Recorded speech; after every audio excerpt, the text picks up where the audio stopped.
Well, another week, another person whose livelihood is being targeted for supporting Donald Trump.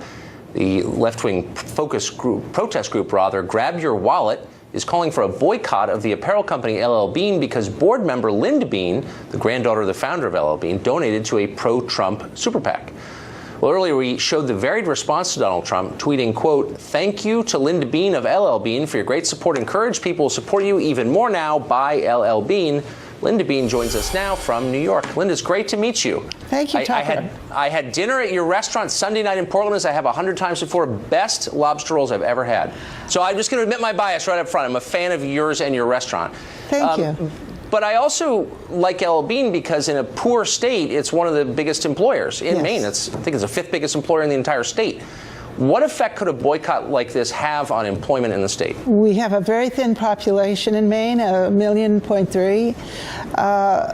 Our jobs are very precious, and as they are in every state.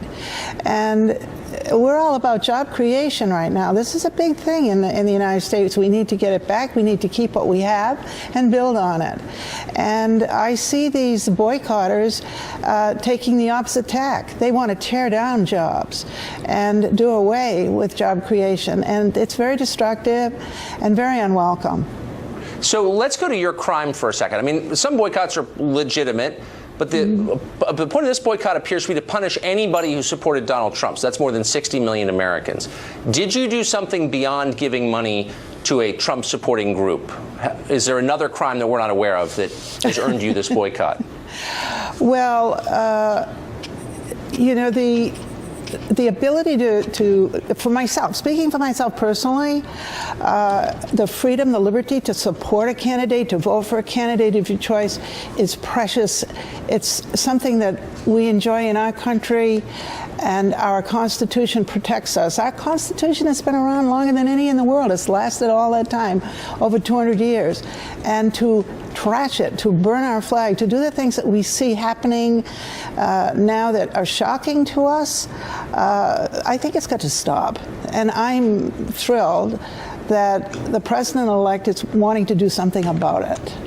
So I went on the website of the group that's organizing this boycott, and they describe L.L. Bean, the company, as, quote, supportive of Donald Trump. Is that a mischaracterization? Has L.L. Bean come out and endorsed Donald Trump? No, it makes no political endorsements.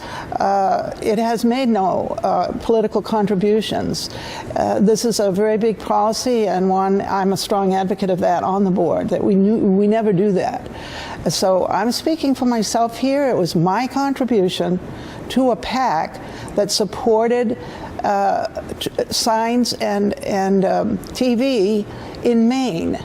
It was a national PAC, but it was for use in the state of Maine, my home state, because it was after the general election nominated Donald Trump, and we saw signage disparities. There weren't we felt there was a lot of vandalism, and we needed to replace a lot of signs. We needed to increase a lot of signs to get our candidate out there. The Republican Party was very active in Maine and did a great job. And then our governor's wife, Ann LePage, wanted to make a statement of her endorsement. And so we raised money and through the PAC to put her on television. So that's it. You wanted to buy TV spots and road signs, and for that crime, a company that you do not run, you're on the board of directors, but you don't run L.L. Bean, that employs thousands of people in one of the poorest states in the nation, that company is the subject of a boycott just because of your personal political views. Correct. I have my own companies, and it's surprising to me that they're not attacking my businesses. You see, they've gone and you know, to the they never, big fish. if I can just say, they would never do that, because I'm not exaggerating. If you haven't had, I shouldn't be shilling for you, but I can't control myself, the Linda Bean lobster roll takes lobster rolls to a different level. I don't know what you put in those. I just had the big one the other night. Oh, it's unbelievable. Linda Bean, you're a culinary hero, if nothing else, and also a great spokeswoman for free speech. Thanks a lot for coming on. Thank you, Tucker.